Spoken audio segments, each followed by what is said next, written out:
Moinabad farm house drugs case ఈరోజు తెలంగాణనే కాదు ఆంధ్రప్రదేశ్ని చాలా ఒక రకంగా చూస్తే కుదిపేస్తుంది. కూటమి ప్రభుత్వం ఎస్పెషల్లీ టీడీపీని ఈరోజు ఒక వనరబుల్ జోన్లోకి తోసేసిన కేసు మనం చూసుకుంటే దీంట్లో పైలట్ రోహిత్ రెడ్డి బీఆర్ఎస్ పార్టీకి చెందిన ఎమ్మెల్యే మాజీ రోహిత్ రెడ్డి ఈరోజు మోయినాబాద్ ఫామ్ హౌస్లో అతను పాజిటివ్ వచ్చాడు. అతన్ని అరెస్ట్ చేశారు. అట్ ద సేమ్ టైం అతని దగ్గర ఉన్న రివాల్వర్తో అతని సెక్రటరీస్ పోలీసుల పైన దాడి చేయడంతో రోహిత్ రెడ్డిని వాళ్ళ బ్రదర్ని ఫ్రెండ్ని అందరినీ అరెస్ట్ చేసి కస్టడీలో ఉంచారు. 14 రోజులు రిమైండ్ విధించారు. ఇది ఒక సినాప్సిస్.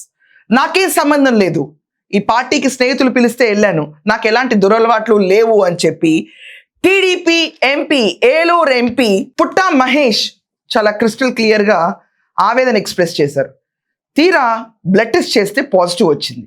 అంటే డ్రగ్స్ తీసుకున్నారని అర్థం. ఇప్పటిదాకా పుట్టా మహేష్ గురించి మనం ఆలోచిస్తే ఏలూరు ఎంపీగా ఉన్న ఒక్కసారి కూడా ఆయన పైన ఎక్కడ బ్లాక్ మార్క్ లేదు.